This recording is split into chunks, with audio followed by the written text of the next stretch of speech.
और यरूशलेम माता का वीडियो इतना महंगा पड़ा कि वो कोरिया से लोगों ने यूट्यूब में कंप्लेंट करके सारे वीडियो उड़ा दिए अपने। जितने भी 4-5 वीडियो माता यरूशलेम का जो हमने डाला था, वो कोरिया भाषा में उन्होंने ईमेल डाल के वहाँ से कंप्लेन आके सारे वीडियो जो है अपने इसमें से उड़ा दिए। इसका मतलब है मैसेज असरदार रहा। सामने वाले के पास जवाब नहीं है, दूसरा वो लोग क्या कर सकते। हम तो बोलते बैठो आके, हम बैठने को तैयार है। अब कोरिया वाला तो हिंदी नहीं समझता होगा, लेकिन इधर वाला कोई तो सुन के इसने इसको बड़ा चढ़ा के कंप्लेन करके उन्होंने ईमेल डाल के वहाँ पर लिखा हुआ है कि आपका वीडियो जो है वो कॉपीराइट से, इसके लिए उन्होंने वीडियो सब उड़ा दिए। चलो ऐसे अगर एक एक लोग उड़ते जाए तो अच्छा हो जाएगा, है नहीं। हमने उनकी तस्वीरें डाली थी ना यूट्यूब में, वैसे उनके बारे में बहुत लोग बात किया है यूट्यूब में, उनके ऊपर बहुत लोग बोले और बड़ा भला बुरा बोले उन्होंने। और लोगों तो अपने से भी गया गुजरा शब्द वापरते, लेकिन उनके पास वचन नहीं था, वो खाली बोलते थे। पर अपना पास वचन था और अपना साथ वचन से कोई बात नहीं कर सकता था, ये उनको भारी पड़ गया। और लोगों का वीडियो है यरूशलेम माता के ऊपर बात करने वाले, लेकिन हम लोग जब उसकी पिक्चर डाल के बता रहे तो लोगों को वो महंगा पड़ गया। एनी हाउ, सारा महिमा खुदा हम अपने परमेश्वर को देते हैं। इतना तो सही है कि लोगों को पता चल गया कि अगर ये बहुत लोग सुनेंगे तो हमारे लिए खतरा है, ऐसा उनको समझ में आ गया, इसलिए उन्होंने उसको डिलीट कर दिया। अगर उनका पास में जवाब होता तो वो भी जवाब देते, लेकिन वो जवाब नहीं दे सकते हैं। मैं सोच रहा था कि आज हम लोग विषय को बदली करेंगे, कोई दूसरा विषय लेंगे। क्या हम लोग को किसी को ठेस नहीं पहुंचाना है, लेकिन जो सच्चाई है वो तो सच्चाई है। तो लोग जो है वो बुरा मान लेते हैं, तो हम लोग बुरा नहीं मानते। और भी लोग हैं जो लोग बोलते आओ बैठो बात करो, पर उनको तो बात करने की तमीज़ ही नहीं है, तो उनसे क्या बात करें। एटलीस्ट आप उनकी वीडियो सुनोगे तो आपको पता चलेगा। वो कभी किसी को सुअर बोलते, कभी किसी को कुत्ता बोलते, कभी किसी को क्या बोलते। तो हम लोग को सुअर और कुत्ता बन के थोड़ी बैठ के डिबेट करना है, हमको इंसान बन के डिबेट करना है ना। तो वो सुअरों के औलाद है, कुत्तों के औलाद है, बेवकूफ़ है। हमको बेवकूफ़ों से बात नहीं करना है, समझदारों से बात करना है, जिनका शब्द भी अच्छा हो। और बाइबल की भाषा होना बहुत ज़रूरी है। आप किधर भी डिबेट करो, भाषा बाइबल का होना चाहिए। अगर बाइबल में लिखा है वो बात आप बोलो लोगों को, उसमें कोई फ़र्क नहीं पड़ता। अगर बाइबल नहीं वो भाषा को इस्तेमाल करती है और वो भाषा अगर हम इस्तेमाल करते हैं तो फिर हम लोग ट्रैक से बाहर चले जाते हैं, है नहीं। मैं फिर भी आपको कहता हूँ कि अगर समझो वहाँ पर गोबर पड़ा हुआ है और हम लोग जा रहे हैं उसके बाजू से जा रहे हैं, इसका मतलब ये थोड़ी गोबर से डर के जा रहे हैं।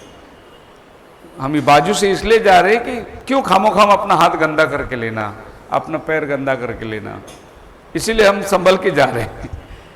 तो लोगों को लगता है देखो डर गया हमसे, डरने की बात है ही नहीं। हमारे पास वचन है, बोलो हालेलुया।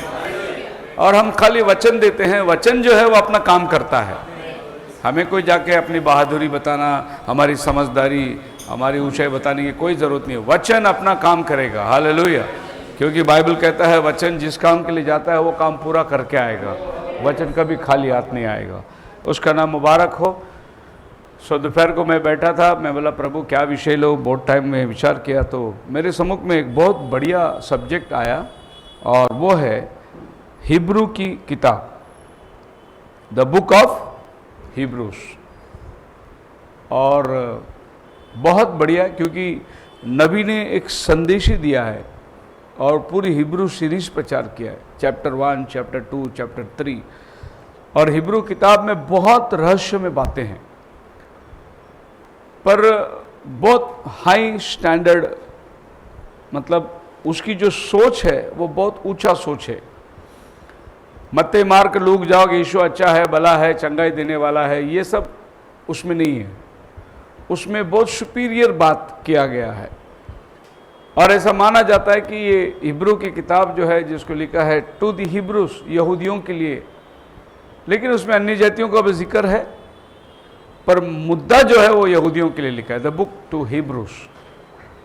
और इसमें इतनी गहरी गहरी बातें हैं कि जब हम लोग इसमें गुजर के जाएंगे तो आपको पता चलेगा कि यीशु मसीह का स्थान जो है एक विश्वासी जीवन में क्या होना चाहिए। आपने यीशु मसीह को क्या समझना है, यीशु को कहाँ रखना है।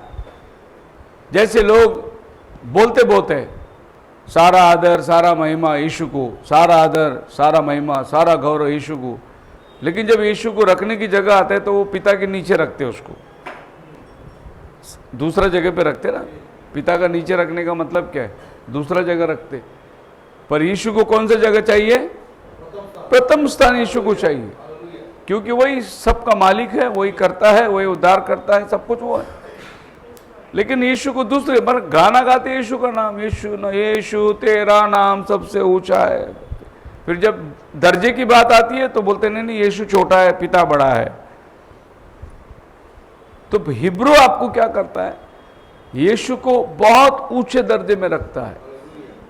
और हिब्रू को पूरा सारांश जो है, पूरी बाइबल की सारांश जो है वो आपको यीशु के पास लेके जाता है। सो मैं समझता हूं कि हिब्रू की किताब से आपको बहुत फायदा होगा। और ऐसा हम लोग ओपन हैं, आप लोग जैसे भाई ने बोला कि थोड़ी यरूशलेम माता के बारे में बात करो, हम बात किए। वैसे आप जो भी सब्जेक्ट देंगे हम उनके ऊपर बात करेंगे, उनके डॉक्ट्रिन के ऊपर बात करेंगे। लेकिन हाल फिलहाल जो है कोई विषय सामने से नहीं है, तो मैं ये विषय को आपके सामने रखता हूँ, द बुक ऑफ हिब्रूस। और बहुत ही बढ़िया स्टडी है। इसको स्टडी करने के टाइम आपको जेनेसिस से लेके आना पड़ेगा हर कोई चीज़ के लिए। अभी आप इसमें 7वां अध्याय में आ जाइए, इब्रानी 7वां अध्याय क्या कहती है बाइबल। 7वां अध्याय यहाँ पर मलकीसिदक का नाम आता है। हाँ, शालेम का राजा और परम प्रधान परमेश्वर का याजक। हाँ, सर्वदा याजक बना रहता है। हाँ, जब अब्राहम राजा को मारकर, ये मलकीसिदक जिसको अबाल में हिब्रू वर्णन करता है, ये आपको मिलता है उत्पत्ति का 14 अध्याय में, जेनेसिस चैप्टर 14 में मिलता है। यानी मलकीसिदक को जो उत्पत्ति 14 के अंदर मर्म है, मर्म का मतलब वो मिस्ट्री है। उत्पत्ति 14 में जब मलकीसिदक आया अब्राहम से मिलने के लिए, तो बाइबल कहती है अब्राहम ने उसको अपना सारा दशवांश दिया और मलकीसिदक और अब्राहम के साथ में कम्युनियन हुई। उन्होंने वाइन और ब्रेड का इस्तेमाल किया, वाइन और ब्रेड का। सो बाइबल में पहली बार कम्युनियन का जिक्र यहाँ होता है। हम तो सोचते हैं कि यीशु मसीह ने मत्ती 26 में कम्युनियन स्टार्ट किया, मेरी याद के लिए किया करो, लेकिन नहीं, ये तो कम्युनियन उत्पत्ति में स्टार्ट हुआ है, जेनेसिस में स्टार्ट हुआ है। तो यीशु मसीह सिर्फ वचन को पूरा करने के लिए आया। यीशु मसीह कोई नई बात आपको सिखाने के लिए नहीं आया। जो बातें पुराने नियम में लिखी हैं उन्हीं बातों को वो पूरा करने के लिए आया। सो मलकीसिदक का वर्णन जो है इब्रानी की किताब में किया जा रहा है। अभी आप ये समझ सकते हैं कि उत्पत्ति से लेकर ये मलकीसिदक की किताब तक, मतलब ये हुआ उत्पत्ति से लेके इब्रानी की किताब 58 नंबर में आता है। 58 नंबर तक ये मलकीसिदक कौन है किसी को मालूम नहीं है। फिर आप समझ सकते हैं कि जिसने भी ये मलकीसिदक के बारे में लिखा है वो बहुत समझदार आदमी है, उसको मलकीसिदक का पूरा ज्ञान है। और कोई लोग मलकीसिदक का जिक्र नहीं करता। आपको मत्ते, मार्क, लूक, जॉन में मलकीसिदक का जिक्र नहीं है। कोई भी पत्री के अंदर आपको मलकीसिदक का जिक्र नहीं है। हिब्रू के अंदर खाली मलकीसिदक का जिक्र है। मतलब यहाँ से किताब शुरू होती है, 58 नंबर में इसका जिक्र होता है, इब्रानी की किताब। और अभी तक ये मालूम नहीं कि इब्रानी को लिखा किसने। कोई एक आदमी का नाम नहीं मिलता। कोई बोलता है इसको लिखने वाला अपोलोस हो सकता है, इसको लिखने वाला पौलुस हो सकता है, कोई बोलता है इसको लिखने वाला बरनबास हो सकता है, कोई बोलता है सिलास हो सकता है, कोई बोलता है लूक हो सकता है। क्योंकि बाइबल के अंदर प्रेरितों के काम जिसने लिखा वो लूक लिखा। और प्रेरितों का काम जब आप पढ़ते हैं तो आपको ये समझ में आएगा कि जो कलीसिया ने यीशु मसीह के बाद ये धरती में किया, वो सिर्फ प्रेरितों के काम में आप पा सकते हैं। और एक एक इंसिडेंट जो है उसने ढूंढ के निकाला है। और प्रेरितों के काम का पहला अध्याय का आप 2 वचन पढ़ेंगे, आपको पता चलेगा कि ये किताब लिखने वाला कौन है और कैसे किताब लिखा है। क्रमानुसार हे थियोफिलुस, हाँ। मैंने पहली पुस्तक उन सब बातों के विषय में लिखी जो यीशु आरंभ से करता और सिखाता रहा, उन दिनों तक जब तक वह उन प्रेरितों को जिन्हें उसने चुना था पवित्र आत्मा के द्वारा आज्ञा देकर ऊपर उठाया न गया। सो प्रेरितों की किताब में जो जो बातें लिखी है वो बातें व्यक्तित्व रूप में जाकर इंक्वायरी किया गया है, इंटरव्यू लिया गया है और उसके बाद में वो किताब लिखी गई है। मतलब ये हुआ कि भाई पतरस जब भी प्रचार कर रहा था पेंतिकोस्त के दिन, वहाँ लूका नहीं था, तो लूका ने जाकर पतरस से पूछा, भाई हुआ क्या, क्या प्रचार हुआ, कितने लोग बपतिस्मा लिए, कितने लोग विश्वास किए, ऊपरी कोठरी में कितने लोग आए थे, कौन कौन थे इधर, किसके घर में तुम लोग जमा हुए थे। ये सब इंक्वायरी करता है लूक, जबकि लूक उधर नहीं है। अब लूक ये सब चीजों को इंक्वायरी, क्योंकि लूक जो है वो पौलुस का चेला है और पौलुस जो है 9वां अध्याय में आता है प्रेरितों के काम में, फिर 9वां अध्याय के बाद लूक आता है और पौलुस लूक का नाम जिक्र करता है। तो लूक को पेंतिकोस्त की सारी बातें घटनाएं कैसे मालूम? उसने खुद जाकर क्रमानुसार सब चीज की पूछताछ करी और उसने जो लिखा बिल्कुल वैसे के वैसे लिखा कि कोई भी चेला जो है उसको ऑब्जेक्ट नहीं किया। नहीं तो लूक बोलता था उधर 120 लोग थे और उधर 150 लोग रहते थे, तो पतरस बोलता था नहीं 120 नहीं यार 150 लोग थे उधर। तो कोई भी चेला जो है उसको विरोध नहीं किया। इसका मतलब वो चेलों के साथ सहमति होकर ये किताब को लिखता है। तो प्रेरितों की किताब एक इंपॉर्टेंट किताब है आपके लिए, और ये प्रेरितों की किताब में लोग दुर्लक्ष्य करते हैं। प्रेरितों का किताब क्या है? प्रकटीकरण 4 अध्याय उसका 7 वचन पढ़िए। पहला प्राणी सिंह के समान, हाँ, और दूसरा प्राणी हाँ, बछड़े के समान, हाँ, तीसरा प्राणी, हाँ, तीसरे प्राणी का मुंह मनुष्य का सा है, हाँ, और चौथा प्राणी उड़ते हुए उकाब के समान है। हाँ। अभी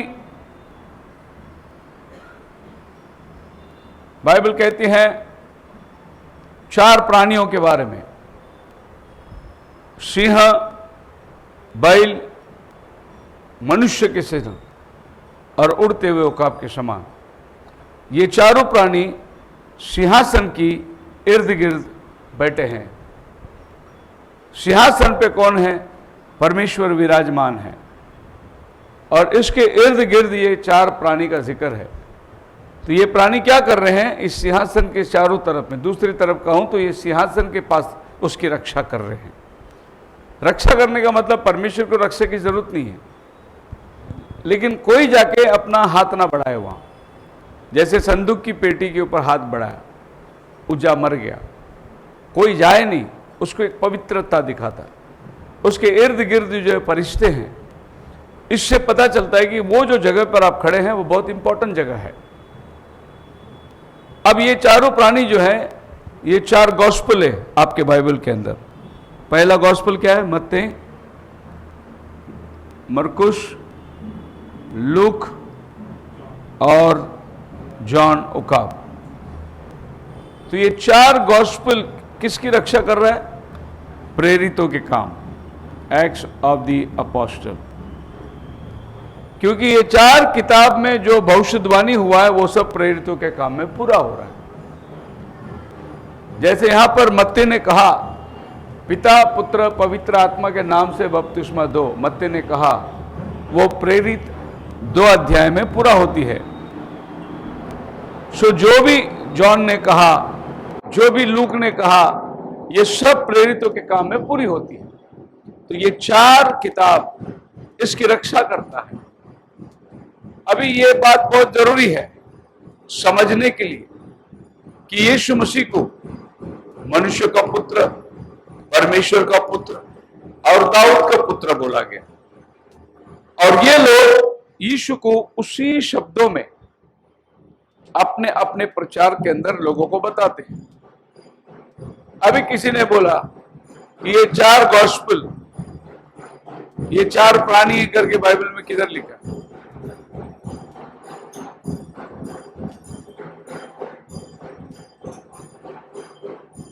ये 4 प्राणी बाइबल में कहां लिखा है कि ये 4 किताब है? मत्ती, मरकुस, लूक। आप बताइए कि बहुत सारी ऐसी बातें हैं जो लिखी नहीं गई, जिसे आपको समझना है। कितने लोग रैप्चर को मानते हैं? रैप्चर किधर लिखा है बाइबल में? वो है ही नहीं वर्ड, लेकिन उसका अर्थ मालूम है। रैप्चर का मतलब है उठा लिया जाना, और हम सब लोग मानते हैं कि एक उठा लिया जाना होने वाला है। लेकिन अगर मैं ये पूछूं कि नहीं रैप्चर किधर लिखा है बाइबल में, तो कोई नहीं बता सकता। पर रैप्चर क्या है उसका वर्णन किया गया है। तो ऐसे बहुत सारी बातें हैं, पर जिनको तर्क करना है वो ये रास्ते से चलते हैं, और जिनको सुलझाना है वो अलग रास्ते से चलते हैं। जिनको अड़े खड़े रहना है वो ऐसी ऐसी बातों को लेकर लोगों के सामने अड़े खड़े रहेंगे। ये बताना है कि देखो ये झूठ बोल रहा है, ये सही नहीं है, ये बाइबल में नहीं है, ये अपना लॉजिक है, ये अपना विचार है, ऐसे बोलेंगे। लेकिन अगर आप वचन का वर्णन करेंगे तो इसको कहां प्लेस करेंगे, कहां लगाएंगे आप इसको? कहीं ना कहीं तो आपको सेट करना है, कहीं ना कहीं आपको इसको बिठाना है। सो ये कितना ठीक जान पड़ता है। अभी 12 चेले और 12 गोत्र मिलके 24 होते हैं। सो सिंहासन के इर्द गिर्द 24 सिंहासन हैं। अभी आपको यह देखना है कि 24 सिंहासन पर कौन बैठा है। तो पहले आपको यह सवाल होना चाहिए कि भाई 24 नंबर बाइबल में आता कहां है, यह आपको देखना है कि कहां है, और 24 किसको बोला गया है। तो फिर आप प्रकाशित वाक्य 21 में आओगे तो आपको पता चलेगा नया यरूशलेम उतर रहा है, उसके 12 दरवाजे हैं, उसके 12 पत्थर हैं। 12 पत्थरों पर चेलों का नाम लिखा गया, 12 दरवाजे पर 12 गोत्र का नाम लिखा गया। मतलब एक 12 गोत्र है और एक 12 शिष्य है, 12-12 मिलकर 24 बनता है। तो फिर सिंहासन के इर्द गिर्द जो बैठे वो कौन हो सकते? 24, यही 24 होना चाहिए उधर। ये तो आपको अनुमान लगाना है कि इसका असली मीनिंग क्या होती है। और दूसरी बात एक ऐसा है, जैसे कि हम लोग कहते हैं मलाकी 4 अध्याय 5 वचन बाय विलियम ब्रनम के अंदर पूरा हो गया, ऐसा हम कहते हैं। अभी सामने वाला बोलता है गलत है, मलाकी 4-5 विलियम ब्रनम नहीं है। बोल दिया उसने गलत है, पर हमको जवाब चाहिए। अगर विलियम ब्रनम नहीं है तो फिर कौन है? तुम बताओ, जवाब दो ना। वो गलत है, वो नहीं हो सकता करके क्यों बोलते हो? फिर वो कौन हो सकता है वो बताओ। नहीं तो आप अपना नाम डाल दो उधर, वो भी चलेगा कि भाई मेरा ही नाम मई से मलाकी 4, ऐसा भी बोलो तो भी चलेगा। खाली मत रखो ना उसको, और ऐसा मत बोलो वो बाद में होने वाला है, क्या मालूम, किसको मालूम, ऐसा भी मत बोलो। इसका मतलब बाइबल का आपको अधूरा नॉलेज है। आप बताइए वो कौन है। अगर आप अपना खुद का भी नाम डालेंगे मलाकी 4 मई है तो भी कबूल है, आप मानेंगे नहीं, वो बात और है। लेकिन कम से कम इतना तो सोचेंगे कि तुम्हारे पास एक जवाब तो मिल गया। पर हमारे पास में जवाब है। अभी आप बोलेंगे आप मलाकी 4 कैसे भाई विलियम ब्रनम बोलते हैं, आपके पास क्या सबूत है? हमारे पास ढेर सारा सबूत है। 1933 में आसमान से आवाज आई, ये मेरा आगे जाने वाला संदेश है, आकाशवाणी हुई। 1950 के अंदर प्रभु ने अग्निस्तंभ बेचकर यह साबित किया कि मैं इस सेवकाई के साथ में हूं। 1906 में खुद प्रभु का आत्मा एक बॉल की तरह, आग की तरह उतर कर आया और भाई विलियम ब्रनम के घर में जब वो पैदा हुआ था उसके सर पे आके रुका। आधा घंटा तक वो अग्नि उसके बच्चे के ऊपर रुका हुआ था। इससे साबित होता है कि ये बच्चा पैदा हुआ कुछ खास मकसद के लिए पैदा हुआ है। जब ये बच्चा छोटा था, 10-11 साल का उम्र में था, उसको एक दर्शन मिला और उसने माँ को बोला, मम्मी मैं रात को दर्शन देखा ये ब्रिज गिर गया है। मम्मी बोली, पागल है तो, कैसे कैसे दर्शन देखता है, ये ब्रिज कैसे गिरेगा।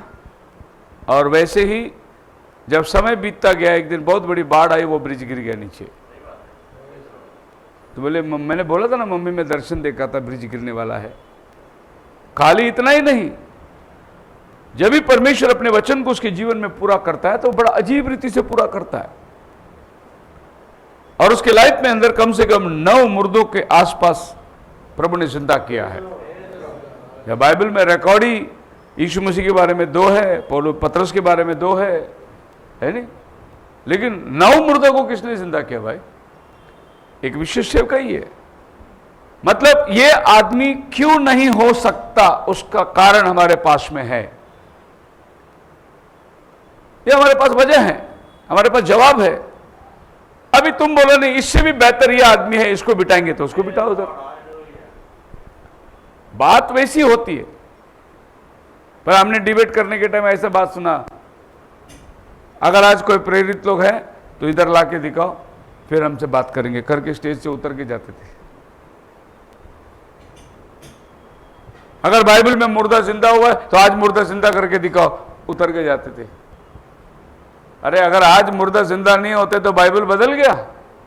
मुर्दा जिंदा होना ही चाहिए, क्योंकि बाइबल सत्य है। वो जीवन दाता कल भी है, आज भी है।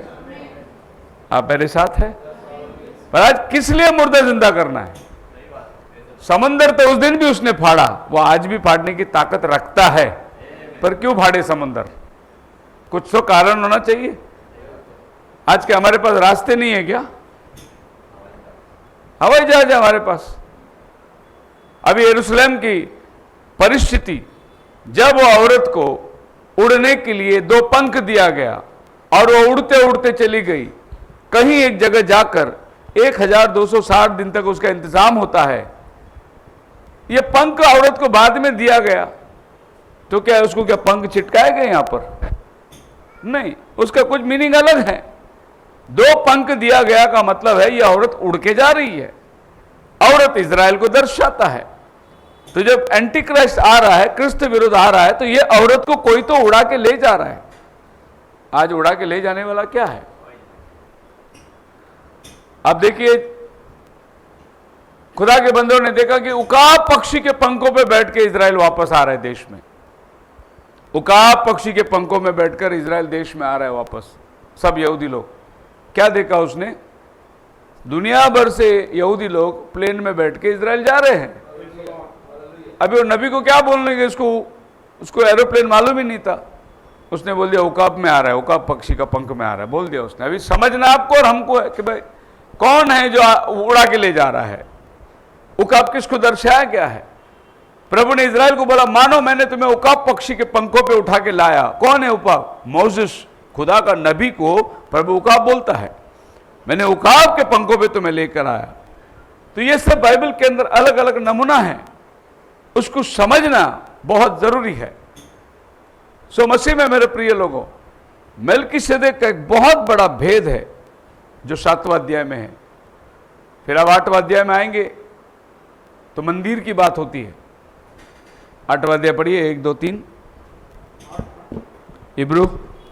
अब जो बातें हम कह रहे हैं उनमें से सबसे बड़ी बात यह है कि हमारा ऐसा महायाजक है जो स्वर्ग पर महामहिम के सिंहासन के दाहिने जा बैठा है। हाँ। और पवित्र स्थान और सच्चे तंबू का सेवक हुआ। हाँ। जिसे किसी मनुष्य ने नहीं वरन प्रभु ने खड़ा किया है, क्योंकि हर एक महायाजक भेंट और बलिदान। अभी जब आप ये अध्याय को देखोगे, मैं आज खाली इब्रू को सारांश बता रहा हूँ। सारांश इसलिए बता रहा हूँ कि आपको पता चले कि फिर अगला सोमवार क्या खाना खाने वाले हम लोग। तो खाना कितना टेस्टी होगा, वैरायटी खाना है हमारे पास में। इस किताब में यह बताया जा रहा है कि हमारे लिए जो मेमना अंदर जाना है, जो याजक जाके हमारे लिए बलिदान करना है, वो स्वयं प्रभु यीशु मसीह था। क्योंकि पुराने ज़माने में जब एक याजक अंदर जाता और फिर जब वो याजक मर जाता तो दूसरा याजक उसकी जगह पे चुनना पड़ता है। लेकिन हमारा महायाजक प्रभु यीशु मसीह है जो एक ही बार हम सब के लिए गया। अब उसके जगह कोई और महायाजक के आने की जरूरत, सारा काम उसने खत्म कर दिया। 9वां अध्याय में आएंगे तो प्रभु बोलते पहला आंगन, दूसरा आंगन, तीसरा आंगन। सो पहला आंगन क्या है, दूसरा आंगन क्या है, तीसरा आंगन क्या है। 11वां अध्याय में आप आओगे तो विश्वास के हीरोज लोगों का नाम है। हानोक से लेकर, अब्राहम से लेकर, मूसा से लेकर सब विश्वास की लड़ाई करने वालों का सब वर्णन किया हुआ है। इसको बोलते हैं the chapter of heroes of faith, विश्वास के। तो इस तरीके से इब्रानी की किताब में बहुत खजाना भरा हुआ है। सो हिब्रूज की किताब का ऑथर कौन है अभी तक किसको मालूम नहीं, लेकिन उसकी भाषांतर जो है, जैसी वो भाषा पढ़ता है, वो भाषांतर से यह पता चलता है कि पौल ही ऐसा भाषा कर सकता है। क्योंकि पौल की जितनी पत्री है उन पत्रियों में 13 पत्री पौलुस ने लिखा है। मत्ती, मार्क, लूक, जॉन, 4 गॉस्पेल है। फिर जूड का लेटर है, फिलेमोन का लेटर है। लेकिन पत्री जो है, सबसे ज्यादा पत्री लिखने वाला पौलुस है।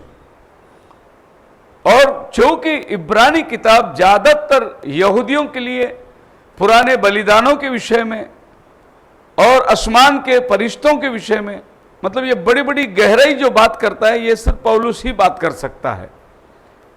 इसलिए माना जाता है कि इसका ऑथर पौलुस होना चाहिए।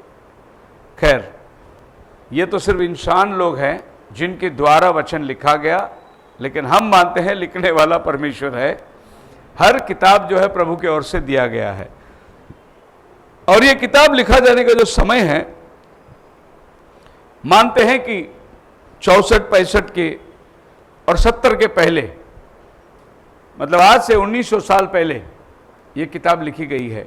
इसकी तारीख 70 साल के बाद, 70 साल मतलब यीशु मसीह से लेकर 70 साल के बाद नहीं, 70 साल के पहले ही ये किताब लिखा गया होना चाहिए। जैसे मत्ती, मार्क, लूक, जॉन जो है, ये 70 साल के पहले लिखी हुई किताब है। क्यों ये किताब 70 के बाद नहीं लिखा जाना है? क्योंकि इस किताब में जेरूशलेम और जेरूशलेम के अंत के बारे में कुछ नहीं लिखा है। इसीलिए ऐसा माना जाता है कि जेरूशलेम 70वीं सदी में उद्ध्वस्त हो गई और आज तक वो नहीं बन पाया।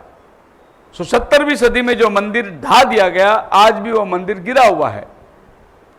अगर इब्रू 80 में 90 में लिखा गया होता तो मंदिर की बात आती उसमें, लेकिन उसने नहीं लिखा मंदिर का बात। इसका मतलब ये घटना होने के पहले ये किताब लिखी गई है। आप सबको मालूम है श्रीलंका में प्रभाकरण करके था, LTT टाइगर माना जाता था उसको, बहुत बड़ा आदमी, माहिर आदमी था। सो कितने ही बार श्रीलंका के मिलिट्रियों ने कोशिश करी उसको जंगल में जाके मारने के लिए। उसकी जगह कोई और मर जाता था, लेकिन वो निकल जाता था। और उसने अपने बहुत डुप्लीकेट बना के रखे थे, जैसे सद्दाम हुसैन ने अपना बहुत डुप्लीकेट बना के रखा था। पहला असली सद्दाम आके हाथ नहीं मिलाएगा, नकली सद्दाम आके हाथ मिलाएगा। वो ये देखेगा सामने वाला क्या बोलने आया है, सामने वाला का विचार क्या है, वो पहला स्टडी करेगा। ऐसा 3 सद्दाम के बाद असली आता था सामने बैठने के लिए। इतने नकली बना के रखे थे उसने। आप जो बोलने जाएंगे आपको पता ही नहीं चलेगा कि वो सद्दाम कौन है जो। लेकिन हमारे देश में एक बहुत बड़ी जासूस है, उसका नाम है अजीत डोवाल। बहुत बड़ा जासूस है वो। पाकिस्तान में 7 साल वो मुसलमान बन के रहा है, 7 साल। और एक दिन वो मस्जिद में जाके बैठा था, मौलाना साहब ने उसको बोला आप मुसलमान तो नहीं है। वो सब एक्टिंग कर रहा था, नमाज पढ़ना, उठना बैठना सब कर रहा था। तो अजीत डोवाल बोला आपको कैसे मालूम? बोला आपका कान टोचा हुआ है, मुसलमान कान नहीं टोचता। फिर वहाँ से वो निकला, पहचान लिया उसको। ये आदमी बता रहा है कि ये भी जब सद्दाम हुसैन से मिलने को गए थे, जो बातचीत हो रही थी, किस तरीके से वो आदमी को मिलता है, कौन पहला आके मिलता है। पर ये नहीं, वैसे ही और भी बहुत से लोग हैं जो असलियत को पहचानते। तो 70 सदी के बाद में नहीं, 70 के पहले ये बात लिखी गई। समटाइम्स इस लेबल जनरल एपिस्टल, ऐसा लिखा जाता है ये सबके लिए है, लिखा गया यहूदियों के लिए, लेकिन हमारे लिए भी बहुत फायदेमंद है वो। हमारे लिए भी बहुत सारे रहस्य की बातें हैं उसके अंदर। The overview 13 chapters of Hebrews address 5 main themes. इसमें 13 चैप्टर है। और 13 चैप्टर का अगर आप पढ़ोगे, मुझे लगता है कि 17वां वचन पढ़ के देखो क्या लिखा है, 13 का 17। अपने अगुओं की आज्ञा मानो और उनके अधीन रहो, क्योंकि वे उनके समान तुम्हारे प्राणों के लिए जागते रहते हैं, अपने पास्टर के आगे भागने वालों के लिए जिन्हें लेखा देना पड़ेगा। अपने अगुओं के अधीन रहो, क्योंकि वो तुम्हारे प्राणों के लिए वो जागते हैं और तुम्हारा प्राणों का उनको हिसाब देना है, इसलिए तुम उनके अधीनता में रहो। अब ये लिखने वाला निश्चय कोई अगुआ होगा वो, और वो चर्च को डिसिप्लिन लिखता है कि पास्टर का हमेशा क्या करो, तुम रेस्पेक्ट करो। और क्यों पास्टर की रेस्पेक्ट करना है? क्योंकि उसके अधीनता में प्रभु ने इन आत्माओं को रखा हुआ है। अगर तुम्हें कोई गलत चीज पढ़ाए तो उसको हिसाब देना होगा। इसीलिए पौल बोलते हैं कि ज्यादा तुम लोग प्रचार करने वाला मत बनो, क्योंकि तुम्हारे से दुगना हिसाब लिया जाएगा। तो ये 13वां अध्याय के अंदर जब आए, 13 चैप्टर का आखिरी अध्याय में वो फिनिश करते करते अपने अगुओं के बारे में बात करता है। पहला अध्याय, पहला वचन अगर आप पढ़ोगे, इज ए सुपीरियर टीचिंग। पूर्व युग में परमेश्वर ने बाप दादाओं से थोड़ा थोड़ा करके और भांति भांति से भविष्य वक्ताओं के द्वारा बातें कर इन अंतिम दिनों में हमसे पुत्र के द्वारा बातें की, जिसे उसने बस। सारी हाँ, अब यहां तक आप आएंगे तो इब्रानी के अंदर ये आपको बताया जा रहा है कि प्रभु भांति भांति करके पुराने जमाने से बात करते करते आया, लेकिन आखिरी दिनों में वो अपने पुत्र के द्वारा हमसे बातें किया। मतलब वो मिनिस्ट्री को बता रहा है कि यीशु मसीह की सेवकाई क्या है और यीशु मसीह के पहले खुदा कैसे बात करता था। मैंने बहुत बार बताया, फिर भी एक बार मैं बताना चाहता हूं, ताकि वचन की खुलासा जो है वो बहुत अच्छी तरीके से हो। देखिए, ये कलीसिया है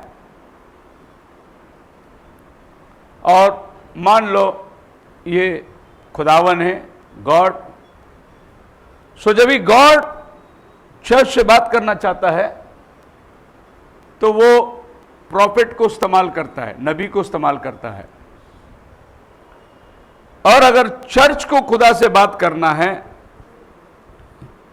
तो वो याजक को इस्तेमाल करना है।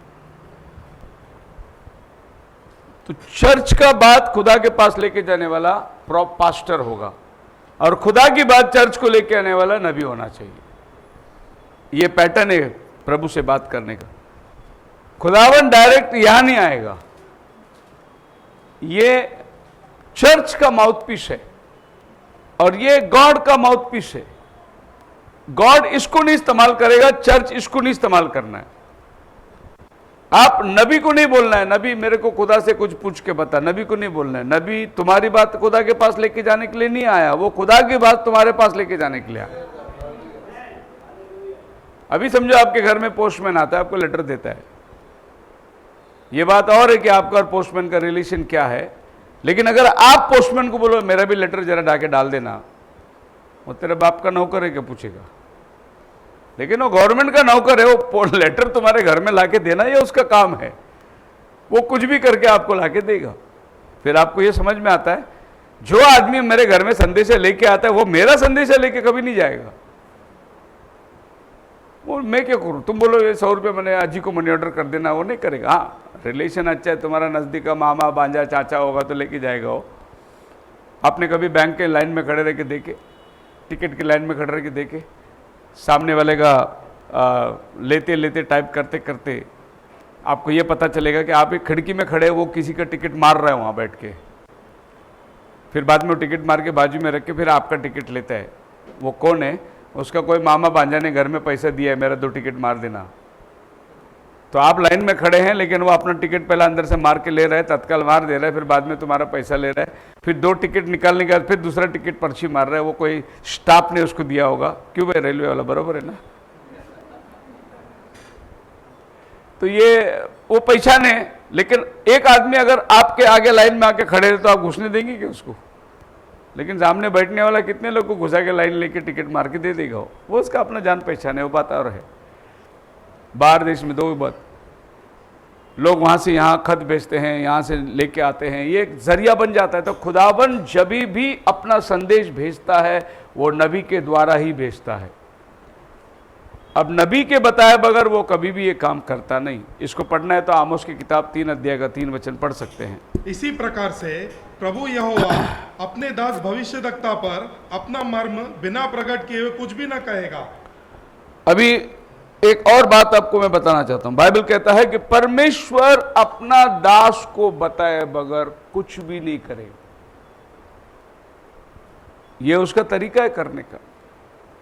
अब परमेश्वर ने ऐसे क्यों बनाया? परमेश्वर हमेशा नियम बना के रखा है और नियम के अनुसार ही सब चलता है। अभी देखिए मिस्र देश की गुलामी के अंदर लोग कराने लगे, रोने लगे, 400 साल पूरा हो गया। अरे प्रभु को बोला, प्रभु कहाँ छुटकारा देने वाला? तो प्रभु ने मोसेस को बुलाया पर्वत पर और मोसेस को बोला जाके फारो को बोल मेरे लोगों को छोड़ने के लिए, और ये काम तू करना, मैं तेरे साथ रहूंगा, तू फारो के लिए खुदा होगा, तेरा भाई हारून आ रहा है वो तेरे लिए मुंह होगा, तेरी बात हारून फारो के पास रखेगा और तू उसके सामने खुदा बन के खड़े रहे और तू ये चमत्कार कर, ये लाठी ले तेरे पास। अब क्या खुदावन फारो से नहीं बात कर सकता था छोड़ मेरे लोगों को? नहीं, खुदावन हमेशा एक योजना के मुताबिक ही चलता है। आप मेरे साथ हैं? उदाहरण के लिए मैं ऐसा कहूंगा कि स्त्री के द्वारा पाप जगत में आई तो उद्धार भी प्रभु ने मरियम स्त्री के द्वारा ही लेके आया। अगर पाप इधर से आई मरण, तो जीवन भी औरत से ही आई। ये खुदावन का काम करने का अपना तरीका है, नहीं तो अन्याय नहीं होगा। मरण स्त्री लेके आया, जीवन पुरुष लेके आ रहा है। नहीं, जिस पात्र ने गिरावट को लाया उसी पात्र को प्रभु उठाकर उसकी महिमा कर रहा है और उसी स्त्री के द्वारा वो गर्भवती होकर आ रहा है। वैसे वो सीधा भी आ सकता था, फिर और भी दुनिया में बहुत सारे, हवा से पैदा हो सकता था, पानी से पैदा हो सकता था, मिट्टी से पैदा होकर आ सकता था, पर वैसा नहीं आएगा। वैसा आएगा तो इंसान का पाप को क्षमा नहीं कर सकते। इंसान का पाप को क्षमा करने के लिए उसको जैसा इंसान पैदा होकर आता है ऐसा उसको भी पैदा होकर आना पड़ा। क्या खुदा की महानता है। 9 महीना आके मरियम के गर्भ में रहा एक बालक का रूप बन के। इसका मतलब ये नहीं कि परमेश्वर सिंहासन छोड़ के मरियम के घर में आके बैठ गया, नहीं। उसके लिए भी मैं एक उदाहरण दे सकता हूं। अगर समझो मैंने अभी यहां पर एक फुगा फूंक दी और इतना बड़ा कर दिया, तो मैं ये बोल ही नहीं सकता सारा हवा उसके अंदर ही है। नहीं, मैंने थोड़ा हवा उसके अंदर फूका, जितनी मेरी क्षमता थी वो जितना बड़ा हो सकते, तो हवा में थोड़ा हवा उसके अंदर है। अगर मैं बाल्टी समुद्र में डाले, एक बाल्टी पानी उठाऊं, तो ये नहीं बोल सकता हूं सारा समुद्र मेरे बाल्टी में। नहीं, समुद्र का एक बाल्टी पानी मेरे पास है। वैसे जब परमेश्वर मरियम के गर्भ में आया, सारा परमेश्वर तो नहीं, परमेश्वर इंसान बनकर, इंसान का रूप धारण कर कर, इंसान की आत्मा का सारा अनुभव लेकर वो वहां आके बैठा। इसका मतलब स्वर्ग खाली हुआ ऐसा मत समझो। वो सर्वव्यापी है, वो स्वर्ग में भी है, वो जमीन में भी है, वो हर जगह अपने आप को रखता है, अपने आप का प्रेजेंस रखता है। इसका मतलब ये नहीं कि अभी मैं जो देख रहा हूं सिर्फ मेरे को ये कांच दिखाई दे रहा है, इसके आगे थोड़ा सा 4-5 दुकान दिखाई दे रहा है, बस ये मनुष्य की सीमा है।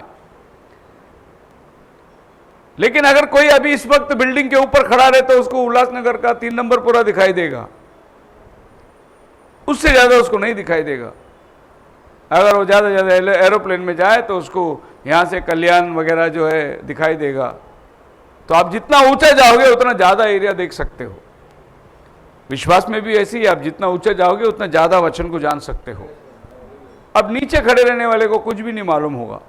सो परमेश्वर ऊंचाई में है, सब कुछ देख सकता है। हम लोग बहुत सीमा है जो परमेश्वर को थोड़े थोड़े अंशों में ही जान सकते हैं। सो मोसेस के बारे में, इब्रानी के बारे किताब के अंदर superior to angels, superior to angels का मतलब यह है देवदूतों से थोड़ा ही वो कम किया गया ना, देवदूतों से थोड़ा ही कम किया गया। कैसे?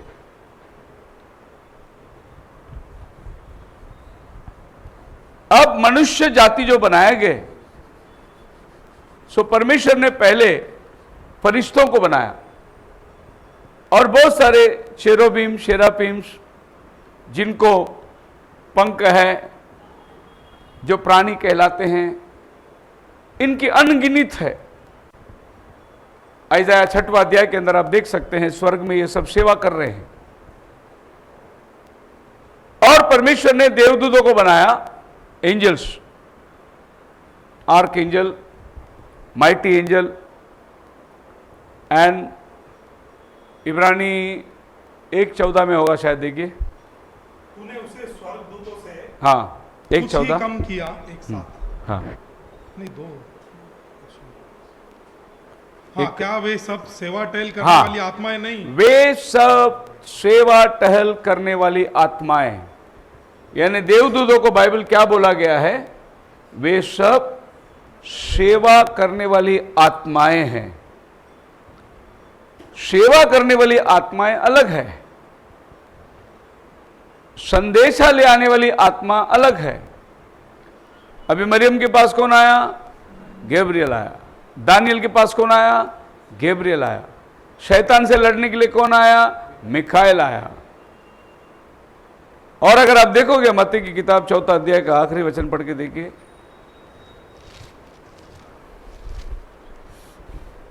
मैथ्यू चैप्टर 4 वर्स लास्ट, गलील और दिकापुलुस 4 का आखिरी।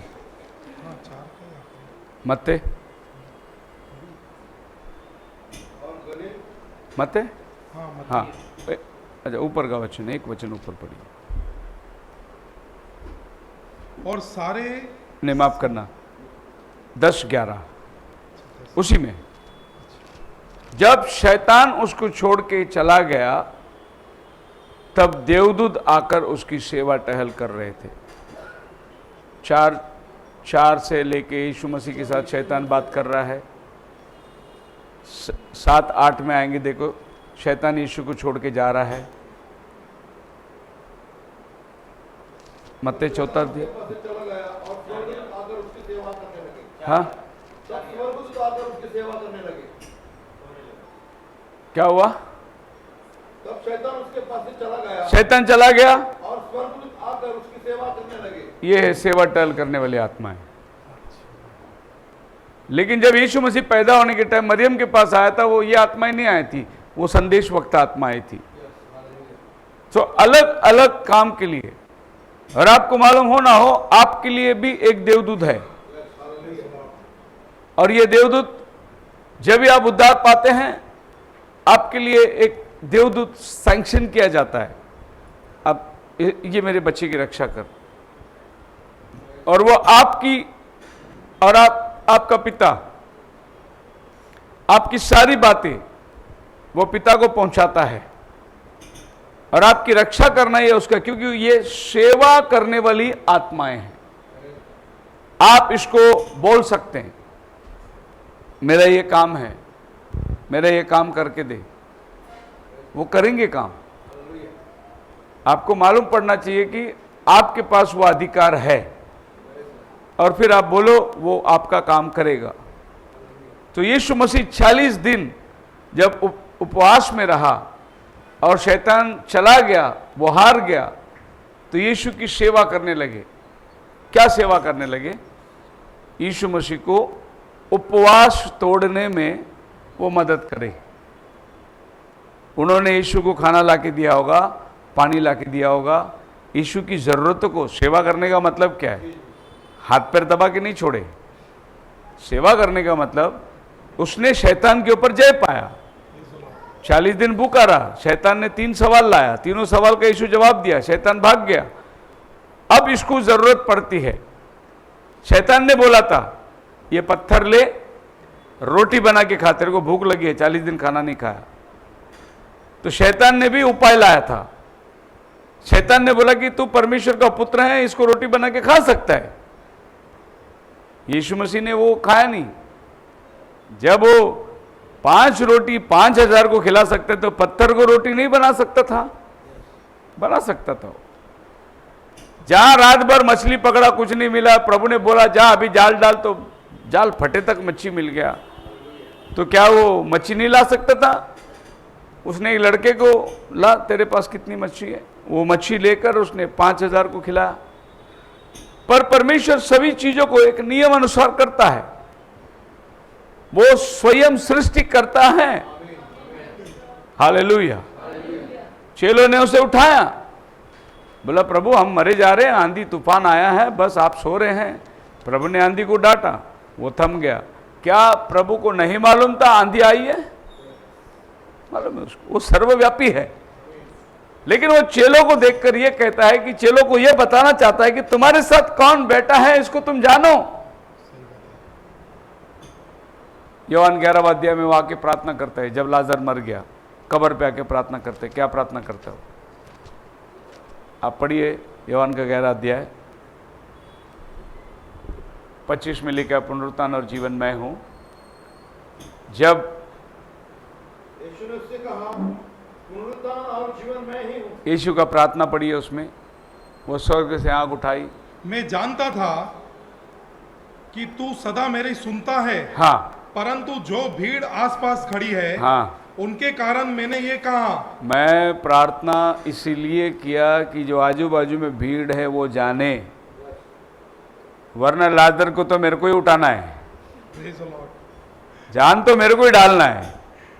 लेकिन अगर मैं यहां जान डालूं तो ये कुछ कह समझ लेंगे, क्योंकि ये सब यहोवा परमेश्वर को मानने वाले हैं,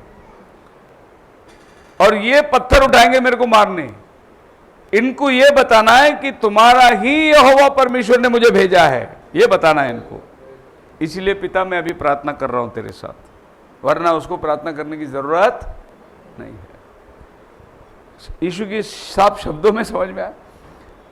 आगे के एक वचन से पढ़िए। यीशु ने आंखें उठाकर कहा, हाँ। हे पिता मैं तेरा धन्यवाद करता हे हूँ पिता मैं तेरा धन्यवाद करता हूं, कि तूने मेरी सुन ली है। तूने मेरी सुन ली है। मैं जानता था कि तू सदा मेरी सुनता है। मतलब अभी मैं प्रार्थना किया तभी तू सुना नहीं, तो पहले से सुना है मेरा, मैं जानता है। आगे, परंतु जो भीड़ आसपास खड़ी है, हाँ। उनके कारण मैंने ये कहा, जिससे कि ये विश्वास करे कि तूने मुझे भेजा है। तूने मुझे भेजा है। इसके लिए मैं प्रार्थना कर रहा हूं, वरना मेरे को प्रार्थना करने की जरूरत नहीं। बोलो हालेलुया।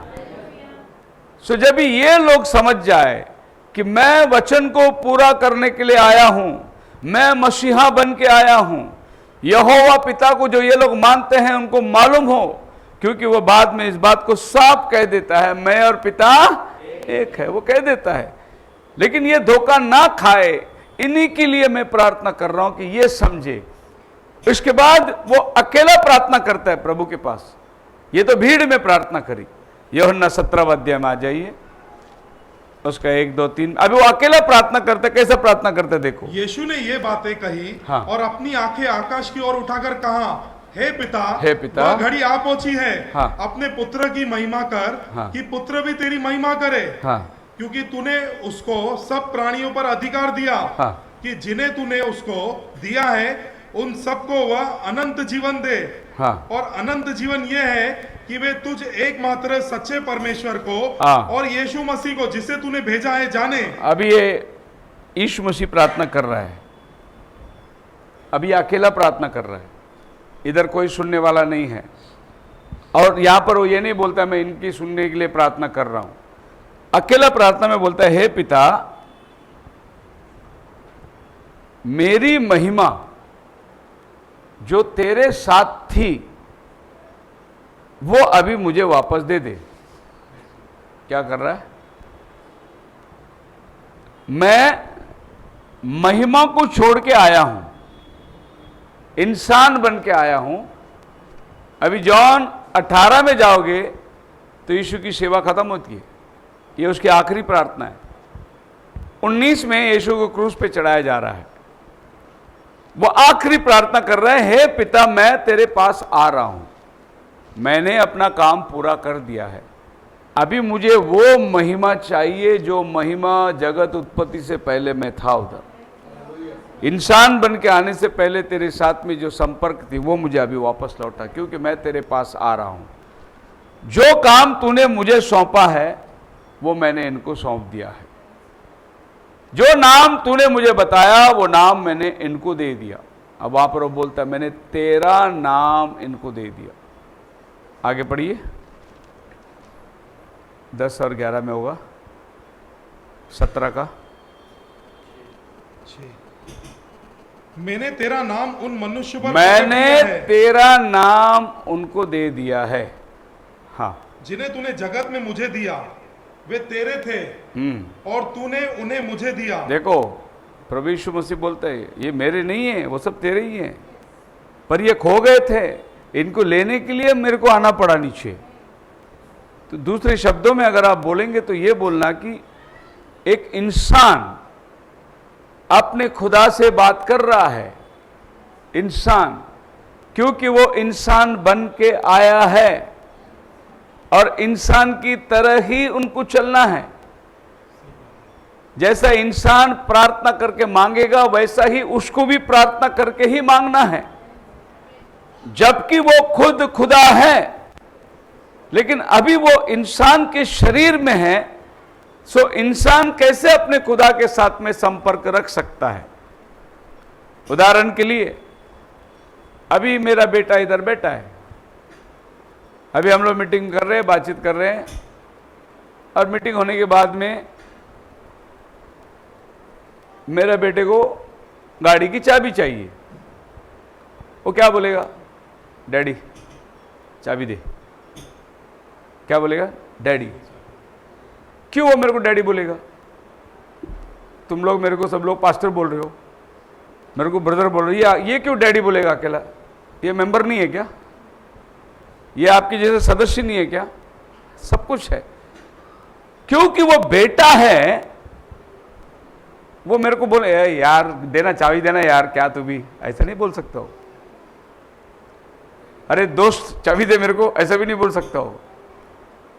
उसको बाप ही बोलना पड़ेगा, क्योंकि वो बेटा है। सो यीशु पिता से वैसे बात नहीं कर सकता जैसा कोई दोस्त दोस्त से मांगता हो। यीशु बेटा है, इसके लिए उसको बाप करके बोल के ही मांगना पड़ेगा, क्योंकि वो बेटा बन के आया और कोई रिश्ता है ही नहीं ऊपर। जैसा मुसलमान लोग बोलते हैं अगर यीशु खुदा का बेटा है और खुदा को बेटा है तो फिर उसको मां किधर है, मतलब खुदा का पत्नी किधर है, वो पूछ रहे। ये जवाब यरूशलेम माता वाले के पास है, अपना पास नहीं है जवाब, क्योंकि उन्होंने खुदा को एक बीवी भी बना के दे दिया है। अब आप ये सोचिए कि स्वर्ग में मियां बीबी चलेगा तो फिर स्वर्ग ही क्यों रहेगा वो? एक लड़के ने पूछा पापा स्वर्ग में शादी क्यों नहीं होती है? बोला बेटा फिर वो स्वर्गी क्यों कहलाएगा, उधर भी शादी होने लगी तो उधर मां बेटा का बाप का रिश्ता नहीं है। तो ये रिश्ता सिर्फ जमीनी है हमारे लिए, और हम जमीन में होकर अपने रिश्ते को निभाते हैं। लेकिन जब बात हमारा सर्वश्रेष्ठ सृष्टिकर्ता की आती है तो हम उसको बाप बोलना पड़ता है, क्योंकि वो सबका पिता है। हालेलुया, सबको पैदा करने वाला है। हालेलुया। अभी हम सब खुदा के बेटे और बेटियां हैं। अभी पता चला कि खुदा अपनी ही बेटी से शादी कैसे करेगा? नहीं कर सकता, क्योंकि जितनी स्त्रियां हैं वो सब खुदा के बेटियां हैं। उसने सबको पैदा किया।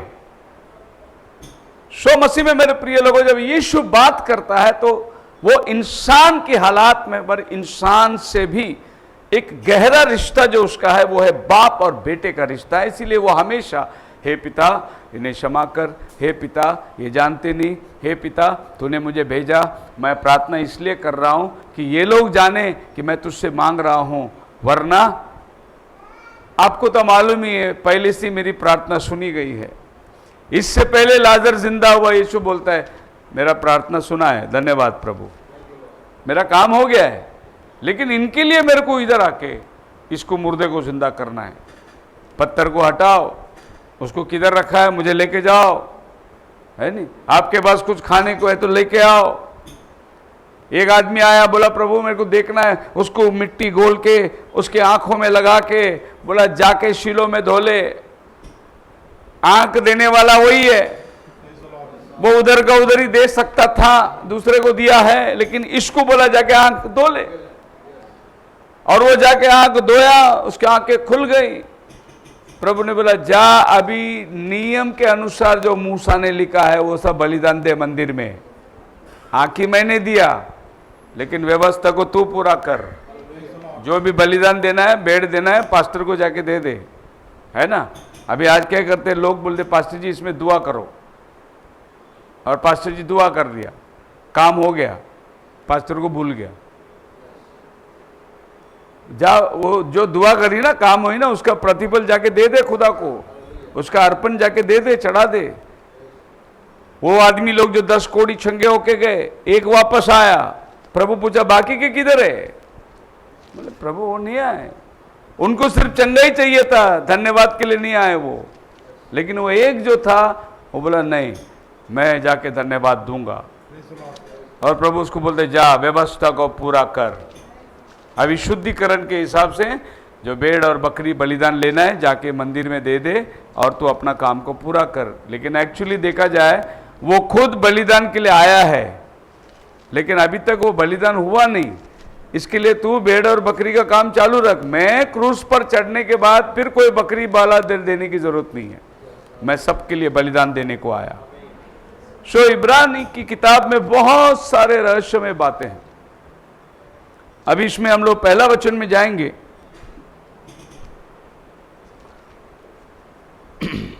इब्रू 1:1। पूर्व युग में हाँ। परमेश्वर ने बाप दादाओं से थोड़ा थोड़ा करके और भांति भांति से भविष्यद्वक्ताओं के द्वारा बातें की। पूर्व युग में मतलब ये आदमी जो है ये पूरा बाइबल को जानता है, नया करार जुना करार सब जानता है। आज बहुत से लोग जो है, कोई लोग जुना करार को मानते हैं, कोई लोग नया करार को मानते हैं, लेकिन ये आदमी जुना करार और नया करार दोनों को मिलाता है। और जुना करार की जो बलिदान है उसको वो नया करार में यीशु के पास लाके रखता है। और ये आदमी को दोनों भी नॉलेज है, ओल्ड टेस्टामेंट का पूरा नॉलेज है और न्यू टेस्टामेंट को उसके साथ वो कंपेयर करता है। यहूदी लोग पौलुस को नहीं मानते। क्यों नहीं मानते पौलुस को? क्योंकि यह पौलुस ने उनकी सारी व्यवस्था को अनुग्रह में लाके पूरा कर दिया। यहूदी लोग सबसे बड़ी समस्या उनके पास थी खतना, सर्कमसिशन। और यहूदी लोग बोलते थे जो खतना नहीं उसको हम लोग अपने महफिल में नहीं बिठाएंगे, हमारी सभाओं में नहीं लेंगे, उनके साथ हम खाना पीना नहीं खाएंगे, उनके बाद उठना बैठना नहीं करेंगे। ये यहूदी लोग का कट्टरवादी था। लेकिन पौलुस ने बोला नहीं, अभी खतना शरीर का नहीं, खतना भी मन का होता है, हार्ट। और अन्य जाति लोगों ने ऑलमोस्ट हमारी तरह बपतिस्मा ले लिया है, पवित्र आत्मा पाए हैं, उनका मन का खतना हो गया है, अभी वो हमारे साथ बैठ सकते हैं। सो पौलुस लोग का जो खतने के ऊपर जो उनकी घमंड थी, वो घमंड को पौलुस ने खत्म कर दिया। फिर यहूदियों के पास में एक और अच्छा दिन था। कौन सा दिन बड़ा है, कौन सा दिन छोटा है? एक दिन दूसरे दिन से बड़ा है, नए चांद का दिन है, पर्व का दिन है। पौलुस बोलते हैं नहीं, सब दिन बराबर है, एक दिन को दूसरे दिन से बढ़कर नहीं मानना है, सब दिन हमारे लिए बड़ा दिन है। और उसने ये दिनों का जो लोगों का सोच विचार था उसको खत्म कर दिया। फिर यहूदियों का एक बहुत बड़ा नियम था खाना पीना। हम ये खाते हैं, ये खाते हैं, ये नहीं खाते, ये खाते हैं, ये नहीं खाते, ये अशुद्ध है, ये शुद्ध है, ये है, ये इसका बहुत बड़ा। पौलुस ने बोला भाई जो कसाई के इधर मिलता है सब खा सकते तुम, जो भी कसाई के इधर मिलता है सब खा सकते, दुआ कर लो और खा लो। तो ये सब यहूदियों का जो नियम उसने तोड़ दिया। इसके बदले एक नयापन को उसने लेके आया। वो ये है कि यह शरीर का खतना होता था, पौलुस बोला अभी हमारा बपतिस्मा हो रहा है, मतलब हमारा खतना हो गया। तो बपतिस्मा की जगह उसने खतने को निकाल दी। इस तरीके से उसने सब चीज यीशु मसीह के अंदर हर चीज शुद्ध हो जाती है। यीशु मसीह में हर व्यवस्था पूरी हो जाती है। ये लोग मानते थे कि हमें सैक्रिफाइस देना पड़ेगा, गाय बैल बकरी हमारा परिवार के हिसाब से जो भी देना है। पौलुस बोला अभी देने की जरूरत नहीं, हमारे लिए यीशु मसीह मर गया है, अभी वही हमारा सब कुछ बलिदान। इसीलिए यहूदी लोग सब मिलके बोले पौलुस झूठा आदमी है, इसको हम नहीं मानेंगे। हमारा सारा व्यवस्था का उल्लंघन कर दिया उसने, हमारा सारा जो जो हम मानते थे रीत और रिवाज सब इसने खत्म कर दिया, इसके लिए हम पौलुस को नहीं मानेंगे। इसके लिए आज भी वो लोग नहीं मानते पौलुस को। पर पौलुस क्या बोला कि मैं आज के बाद अन्य जातियों के पास जाता हूं, तुमको नहीं मानना है नहीं मानो, प्रभु ने मुझे अन्य जातियों के लिए चुना है। एक यहूदियों का मास्टर होके उसकी चुनावट किधर जाती है? पढ़िए प्रेरितों का 9वां अध्याय उसका 15 वचन।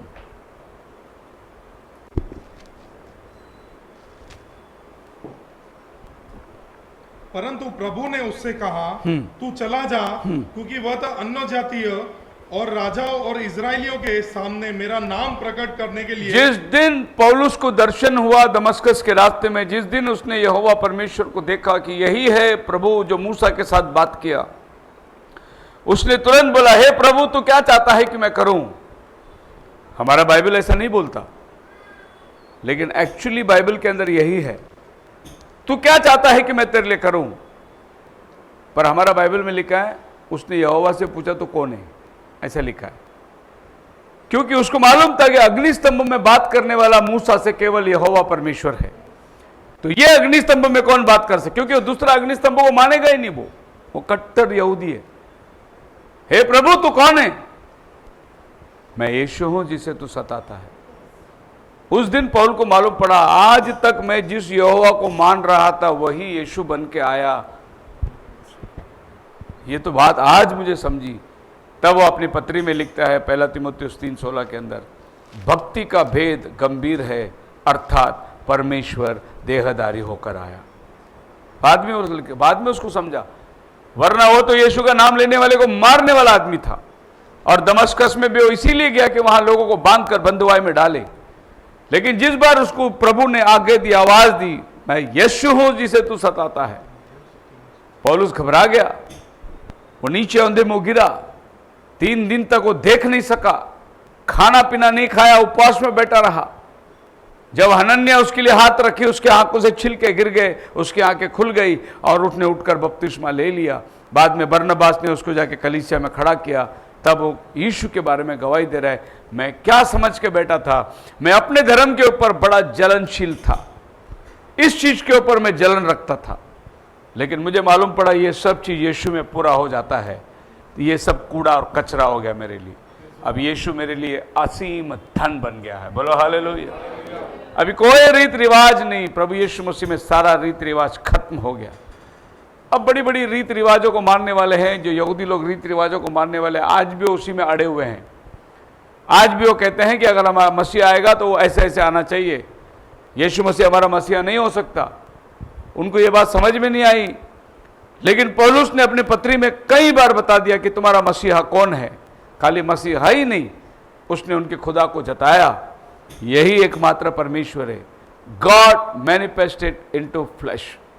और तुम्हारे और परमेश्वर के मध्य में एक ही मध्यस्थ है, 1 तीमुथियुस 2:5 के अंदर, और वो मध्यस्थ यीशु जो इंसान है, मनुष्य है। क्योंकि परमेश्वर एक ही है और परमेश्वर और मनुष्य के बीच में भी एक ही बिछवाई है, हाँ। अर्थात मसीह यीशु जो मनुष्य है। परमेश्वरत्व को सही ढंग से समझकर यहूदियों को समझाने वाला ये एकमात्र आदमी था।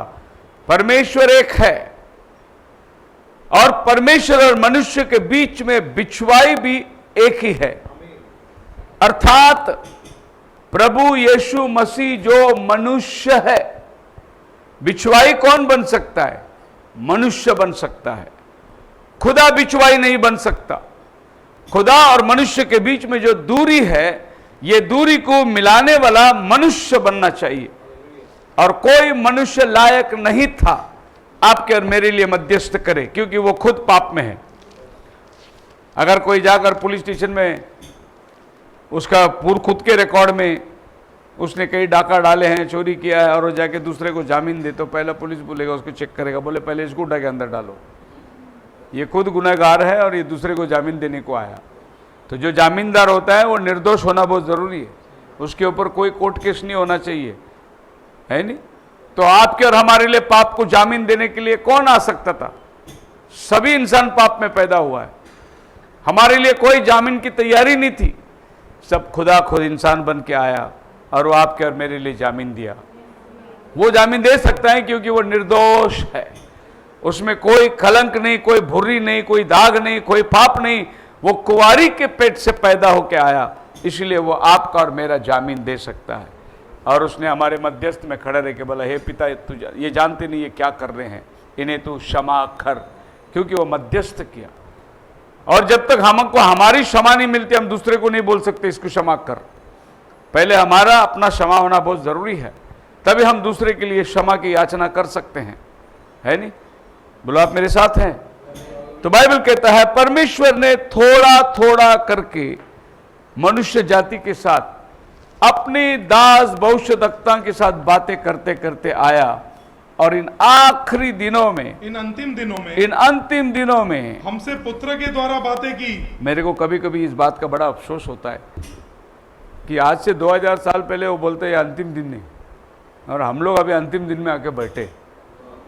मैं सोचता हूँ कि ये लोग क्या बातों से अंतिम बोलते थे, क्योंकि इनको लगता था दुनिया उधर ही खत्म होने वाला है, ऐसा उनको लगता था।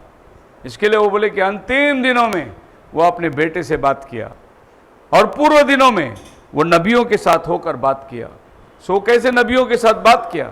उसने अब्राहम के साथ बात किया, अब्राहम एक नबी था, उसने मूसस के साथ बात किया, उसने आइज़ाक के साथ बात किया, उसने याकूब के साथ बात किया। ये सब खुदा के नबी थे। और बाइबल क्या बोलता है? थोड़ा थोड़ा करके वो बात किया उनसे। कितना?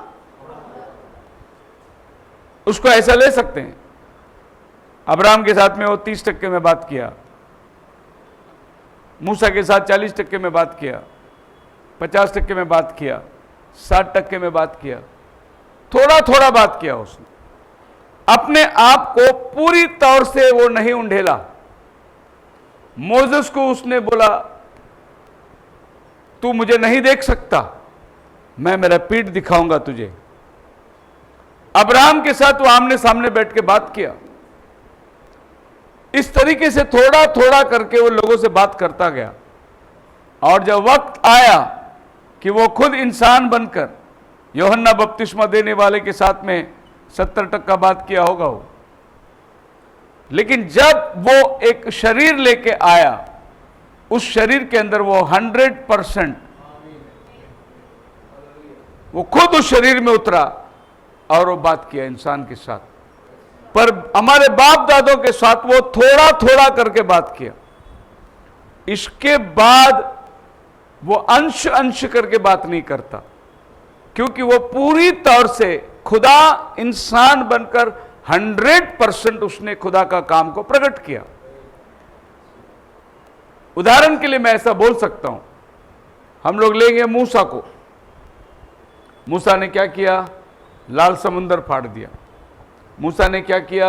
मेंढक लेकर आया। मूसा ने क्या किया? सारे कीड़े, पूरी मिस्र देश के टिड्डियों को लाकर अनाज को खराब कर दिया। मूसा ने क्या किया? 3 दिन मिस्र देश के अंदर अंधकार को लेकर आया। मूसा ने क्या किया? आसमान से ओले गिराए। ये सब खुदा के कामों को उसने प्रकट किया। ये काम मोसेस की नहीं थे, ये काम खुदा का था। 3 दिन सूरज को छुपाना ये मोसेस का काम नहीं था, वो खुदा का काम था। लाल समर नील नदी को खून बनाना ये मोसेस का काम नहीं था, वो खुदा का काम था। लेकिन अंश अंश करके वो खुदा को लोगों के सामने प्रकट किया। उसी तरीके से अगर आप यशायाह के पास आ जाओगे तो यशायाह ने स्वयं खुदा को देखा। एक कुंवारी गर्भवती हो रही है, एक पुत्र को जन्म दे रही है, उसका नाम इम्मानुएल रखा जाएगा। उसने खुदा कैसे इंसान बन के आ रहा है उसको देखा उसने। ये प्रकाशन मोसेस को नहीं था। मोसेस खाली एक आवाज सुनता था और लोगों के पास जाके काम करता था। और मोसेस बोला एक दिन, मुझे आपको देखना है। प्रभु बोला, नहीं देख सकता। लेकिन यशायाह ने, मैं देख रहा हूं एक कुंवारी गर्भवती हो रही है, और वो परमेश्वर जो महान, जो समय के अंतर्गत नहीं है, वो इंसान बनकर एक मरियम के गोद में आ रहा है। उसका नाम इम्मानुएल होगा, मतलब खुदा हमारे साथ होगा। बोलो हालेलुया। और आइज़ाया ने ये बोलकर 700 साल हो गया, एक दिन जॉन आया धरती पर। जॉन आने के बाद क्या बोला? मैं उसकी जूती का बांध खोलने का लायक नहीं है, वो दुल्हा है जिसके पास दुल्हन है, मैं उसके आगे भेजा हुआ वक्ता हूं, ये जॉन बोल रहा है। लेकिन उसको मालूम नहीं यीशु कौन है। फिर एक दिन यीशु आ रहा था उसके पास चलकर, तभी आसमान से कबूतर की नाई पवित्र आत्मा उतर कर आया। तभी योहान बोलता है, यही है परमेश्वर का मेमना। मैं भी नहीं जानता था, जिसने मुझे भेजा उसने ये बोला कि जिसके ऊपर पवित्र आत्मा उतरते देखे वही इमैनुएल होगा। हालेलुया। सो जॉन ने क्या किया? यीशु का परिचय किया, उसकी तरफ बताया। पढ़िए यूहन्ना पहला अध्याय उसका 29 वचन। उसने यीशु को अपने पास आते देखा और कहा, ये परमेश्वर का मेमना है जो जगत का पाप उठा ले जाता है। दूसरे दिन उसने यीशु को अपनी ओर आते देखकर कहा, जी, देखो ये परमेश्वर का मेमना है, देखो ये परमेश्वर का मेमना है जो जगत का पाप उठा ले जाता अभी है। ये टाइम जो था, प्रभु यीशु मसीह जो 30 उम्र का था, कितना? 30 उम्र तक यीशु मसीह उन्हीं के साथ में था, लेकिन किसको भी मालूम नहीं ये परमेश्वर का मेमना है करके। उनके साथ खाना खा रहा है, उनके साथ, और यीशु मसीह अपने घर में अपना बाप का काम कर रहा है, कारपेंटर का काम कर रहा है, लकड़ी काट रहा है। लोग आ रहे हैं, दरवाजे का ऑर्डर दे रहे, खिड़की का ऑर्डर दे रहे, लोग पैसे दे रहे, यीशु मसीह उनका ऑर्डर ले रहा है। लेकिन किसको भी मालूम नहीं वो परमेश्वर का मेमना है। जब 30 उम्र हो गया, क्योंकि याजक का उम्र जो है 30 होना चाहिए। एक पास्टर बनने के लिए कितना उम्र होना चाहिए? 30 उम्र होना चाहिए। ये भी ध्यान रखना। आज ऐसे ऐसे पास्टर लोग हैं जिनको मुझ भी नहीं आया। पास्टर, प्रॉफिट, प्रभु ने उसको सबको एज रखा है, ये एज में ही होना चाहिए, ये अभिषेक होना चाहिए, ये सिस्टम होना चाहिए।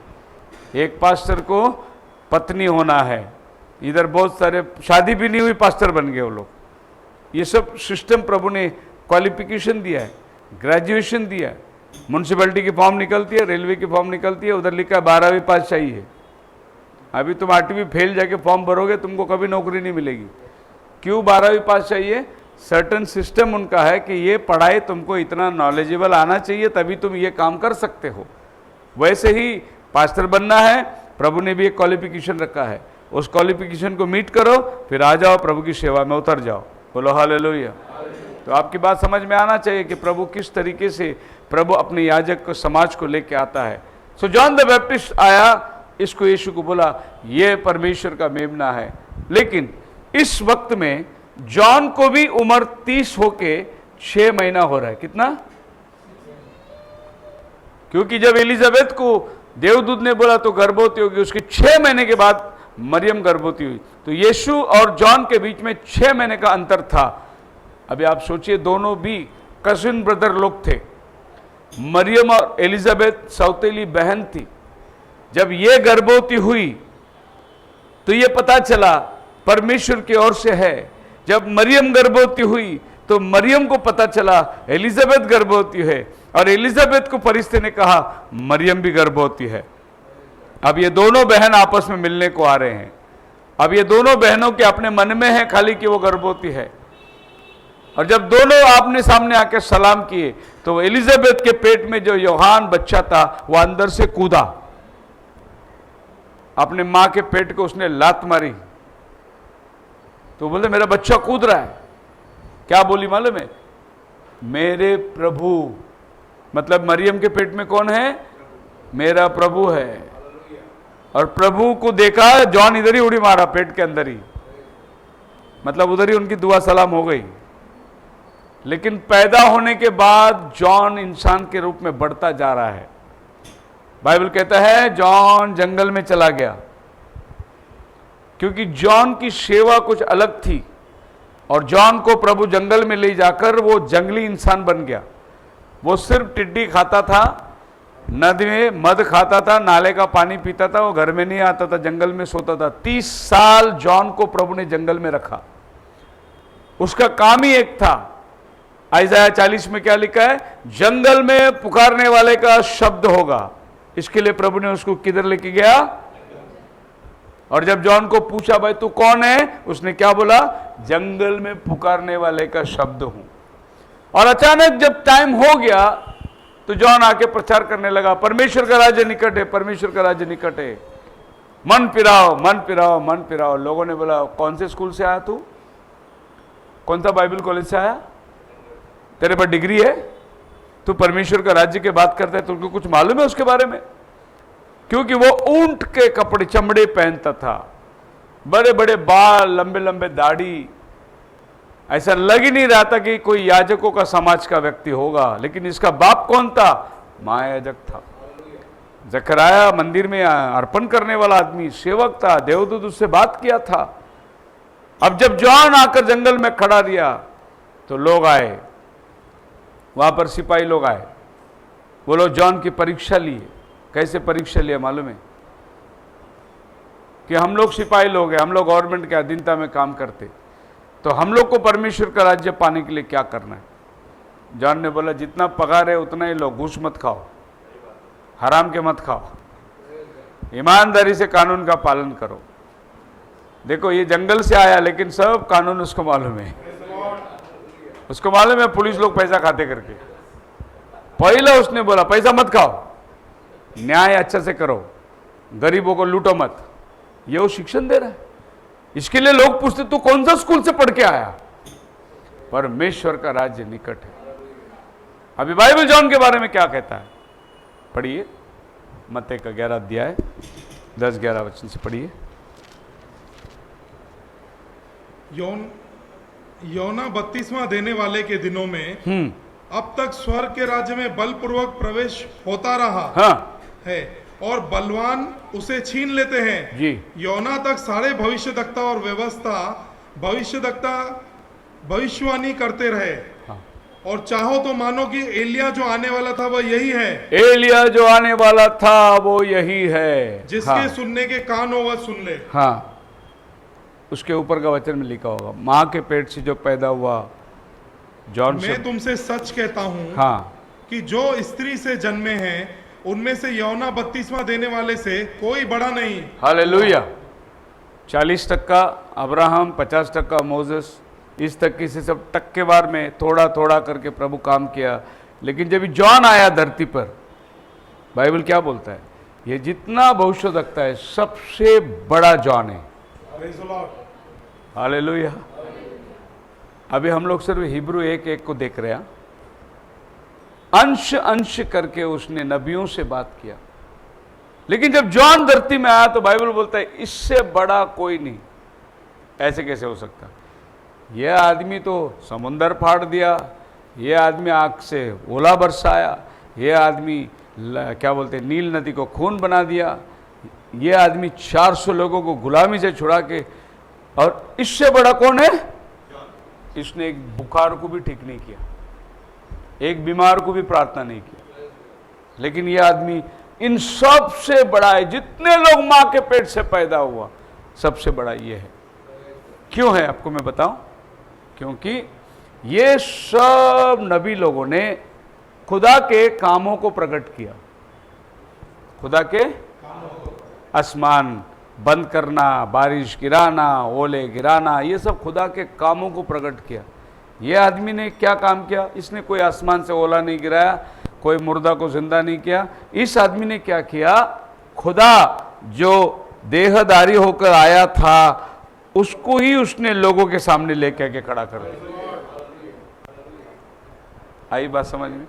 क्यों बाइबल बोलते हैं, यीशु मसीह क्यों बोलते हैं जॉन से बड़ा कोई नहीं? क्यों बोलते कि जो बाकी के सब नबी लोगों ने खुदा के कामों को प्रकट किया, लेकिन ये आदमी ने खुदा को ही सामने लाके खड़ा कर दिया।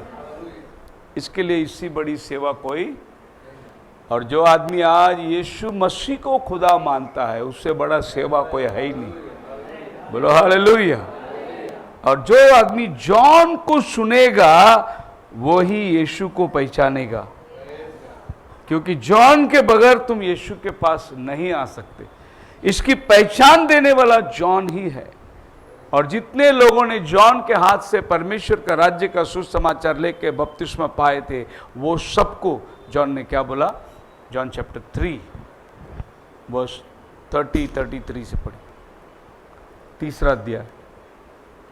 अवश्य है हाँ। कि वह बढ़े और वो बढ़े मैं घटूं, जो ऊपर से आता है जो ऊपर से आता है वो सर्वोत्तम है, सर्वोत्तम है। जो पृथ्वी से आता है हाँ। वो पृथ्वी का है। अब जॉन बोल रहे हैं मैं पृथ्वी का हूं, वो सर्वोत्तम है क्योंकि वो ऊपर से आया है। बोलो हालेलुया। ऊपर से आने का मतलब क्या है? मैं माँ के पेट से आया हूं, बाप और माँ के रिश्ते में आया हूं। ये ऊपर से आया है, कुंवारी के पेट में पैदा होके आया है। इसको धरती में बाप नहीं है। मैं घटूं, ये बढ़े। मेरा सेवा अभी खत्म हो गया। उसका काम खाली इतना था, खुदा को लोगों के सामने लाके खड़ा करना। अब वो बोला अभी मैं जा रहा हूं, मेरा काम हो गया। वह बढ़े मैं घटूं बोलने का मतलब क्या है? आज से मैं घटता चला जाऊंगा, वो बढ़ता चला जाएगा। Praise the Lord. तो ये रहस्यमय बातें वक्त जरूर मैं आपको बताऊंगा कि हमारे दिनों के अंदर भी बिल्कुल ऐसे ही घटना हुई है। जब 1963 में प्रभु बादलों पर आके खड़ा था, उस समय धरती में एक आदमी था, उसका नाम था बाय विलियम ब्रैनम, प्रॉफिट था। और इसने इस बादल को देखकर बोला कि वो आ गया है, अभी मैं जा रहा हूँ। वो आ गया है, मैं जा रहा हूँ। वह बढ़े मैं घटूं। और भाई ब्रैनम अपना काम कर दिया, बोला कि अभी मेरा काम खत्म हो गया। उसका अंत उसके सामने आ गया। उसने प्रभु को देखा, बोला अभी मेरा काम कुछ नहीं है। एक बात बहुत ध्यान से सुनिए, बहुत इंपॉर्टेंट चीज है। खुदा कभी भी दो आदमियों के साथ काम नहीं करता, एक ही आदमी के साथ वो डील करता। मतलब एक टाइम पे खुदा दो प्रॉफिट को नहीं भेजता, एक ही प्रॉफिट को भेजता। और जब इशू आ गया तो जॉन बोलता है मेरा टाइम खत्म हो गया, हम दोनों नहीं रह सकते इधर अभी। मैं सिर्फ उसके लिए रास्ता बनाने को आया, वो आ गया, मेरे को जाना है, मेरा रास्ता खाली करना है। आप मेरे साथ है? हालेलुया। फॉर एग्जाम्पल यहाँ पर ब्रदर लोग कर रहे के गाना गा रहे, सॉन्ग लीडिंग कर रहे, अभी पास्टर आ गया, वो नीचे उतर के बैठ गए, उनका काम खत्म हो गया। अभी पास्टर का काम प्रीचिंग का चालू हो गया। वैसे ही जॉन बोला अभी मेरा काम खत्म हो गया, इसका काम चालू हो गया। यहां से जॉन किधर चला गया? सीधा जेल में चला गया। किधर? इसके बाद कोई मिनिस्ट्री था जॉन का? नहीं, जेल में बंद हो गया। और एक दिन हेरोद का जन्मदिन आया, एक नाचने वाली आके नाची, हेरोद खुश हो गया, क्या चाहिए मांग, आधा राज्य भी देने को तैयार है। वो जाए माँ के पास, बोली क्या मांगू? बोले जॉन का सर मांग ले। और औरत आई, बोली कि जॉन का सर चाहिए। बोले क्या चीज मांग रहे? तो जॉन का सर चाहिए, क्योंकि जॉन अपनी सेवकाई के दिनों में उसकी माँ से बोला था व्यभिचार का जिंदगी जी रहा है तू तेरे भाई के पत्नी के साथ। और इसके मन में खुन्नस आई, जॉन से बदला लेने को सोच के बैठी थी वो। और एक टाइम आया, बोले जॉन का सर मांग ले। क्या वो बर्थडे था जिस दिन एक आदमी का, नबी का सर काट के ताट में ले आ रहे हैं दरबार में, सब मंत्री लोग बैठे हैं, राजा का बर्थडे है, किसका सर ला रहे हैं? एक खुदा का नबी का सर लेके आ रहे हैं। क्या वो भी बर्थडे था? उसका वजह यह है उधर जितने लोग बैठे हैं सब नशे में बैठे थे, सब दारू के नशे में बैठे थे। उसमें से एक भी आदमी अगर बोला होता राजा हम आए हैं तेरे बैठक में, लेकिन ये वेश्या नाचने वाली की बात सुन के तो किसी नबी का सर नहीं काट सकता। लेकिन कोई होश में ही नहीं ना उधर, सब पार्टी के मस्ती में है। उस दिन जिस दिन हस्तलेख आकर दीवार पे लिख दी गई, कभी लिखी जब बेलासर मंदिर का बर्तन मंगवा कर उसमें जब शराब डाला, खुदा ने आके दीवार में लिख दिया तू तौला गया, तेरा राज्य कम पाया गया। जजमेंट ऊपर से उतर कर आई। और उसी रात सीरिया का राजा ने आकर पूरी बेबीलोन को खत्म कर दिया, क्योंकि सब लोग नशे के धुन में थे। बोलो हालेलुया। उस दिन जिस दिन सयर्स राजा ने बोला वस्ती को निकालो, आज से वस्ती रानी नहीं रहेगी, सब लोग मस्त में थे। अगर कोई ये बोला होता क्यों रानी को निकालता है, रानी ने जो निर्णय लिया सही था निर्णय। राजा नानी को क्या बोल रहा था, उसकी सुंदरता बताने का था। वो नानी को बुलाकर बोल रहा था, नाच इधर। मेरे दोस्त लोग आए, 127 प्रांत के राजा लोग को मैंने बुलाया। वस्ती बोली, मैं नहीं नाचूंगा तेरे दोस्तों के सामने। राजा ने बोला, मेरा हुकूमत को मान नहीं, तुझे रानी के पद से निकाला जाएगा। क्योंकि मंत्री लोगों ने बोला, राजा अगर हमारे बीवियों को मालूम पड़े कि रानी ने तू बुलाया नहीं आया तो हमारी बीवी भी हमारी बात नहीं सुनेगी। इसके लिए तो कड़ी से कड़ी सजा दे ताकि हमारे घर में भी बीवी लोग डरते रहे। और ये राजा ने उनकी बात सुनी और वस्ती रानी को निकाल दिया, उसके पद से उसको हटा दिया। किस लिए हटाया? वो लोगों के सामने उसको नचाना चाहता था। कभी कभार हमारे जीवन में नहीं बोलना आना चाहिए। नहीं करेंगे हम लोग, नहीं करो, जाने दो, होने दो, नहीं। एक ऐसा भी टाइम आपके लाइफ में जो नहीं होना, ये चीज ये नहीं करना है हमको। अगर वो ना बोलता था, उसने बोल दिया, राजा ने समझा नहीं। सो सबसे बड़ा काम जो जॉन के जीवन में है, खुदा को सामने लाकर उसने खड़ा कर दिया। और यीशु मसीह इसके बारे में गवाही दे रहा है। मां के पेट से जो पैदा हुआ, यूहन्ना से बड़ा कोई नहीं।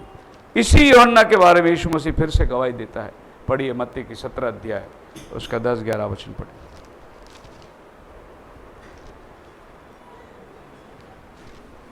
17 अध्याय।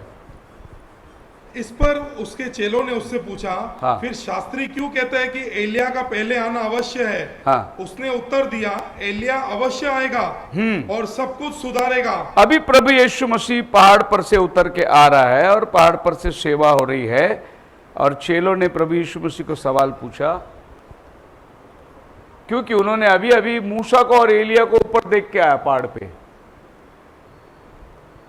तो ये पूछते हैं, एलिया आ गया, तो ये यीशु इनको बोलता है, इसके बारे में किसको मत बताओ अभी, ये तुम किसी से जिक्र भी मत करना। तो चेले पूछते हैं, फिर शास्त्री बोलते हैं ना एलिया आने वाला, एलिया आने वाला है, तो बताने में क्या गर्ज है? हम लोग एलिया को देख के आए अभी। नहीं, तुम मत बोलो, क्योंकि ये तुम्हारा एलिया नहीं है। तुम्हारा एलिया जो आना था वो आके गया, तुम इसको पहचाना नहीं। आई बात समझ में आपकी? ये लोग एलिया मूसा को देखे, नीचे उतरने के टाइम बोलते एलिया आ गया ना। हम बोले क्या लोगों को एलिया आया देख के? हम लोग मत बोलो किसको। फिर क्यों नहीं बोलना है? शास्त्री तो बोलते एलिया आने वाला है, एलिया आने वाला है, मसीह आने के पहले, तो आपके पहले एलिया आना चाहिए। ले तो आ गया हम लोगों। प्रभु नहीं, ये तुम्हारा एलिया नहीं है। फिर हमारा एलिया कौन है? तुम जंगल में क्या देखने गए थे? हवा से हिलते हुए घास? क्या कोई अच्छे वस्त्र पहने हुए? वो तो राजभवनों में रहते हैं। तुम क्या देखने गए थे जंगल में? यूहन्ना, हाँ, बल्कि भविष्यद्वक्ता से भी बड़ा। ये सब भविष्यद्वक्ता है, लेकिन इन सबसे बड़ा भविष्यद्वक्ता ये है। क्या देखने गए थे जंगल में? तुम जिस एलिया के इंतजार करते हो, एलिया आके चला भी गया तुम्हारे आंखों के सामने, और तुम पहचाना नहीं उसको एलिया था। बात आपकी समझ में आ रही है? वैसे ही भाई विलियम ब्रनहम इस समय का एलिया का आत्मा भर के आया था, अपना काम करके चला गया, किसी को मालूम ही नहीं है वो एलिया आके गया। हिस्ट्री रिपीट्स इटसेल्फ, इतिहास बार बार दोहराया जाता है।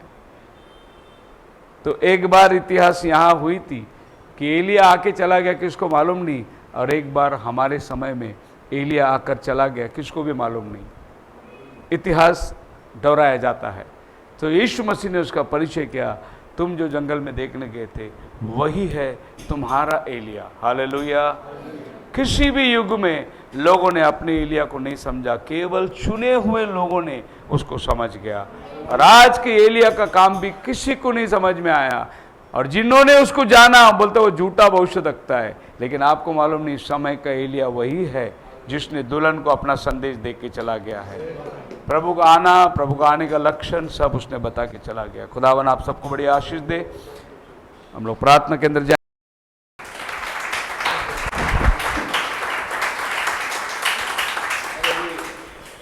खड़े हो जाएंगे अपने स्थानों।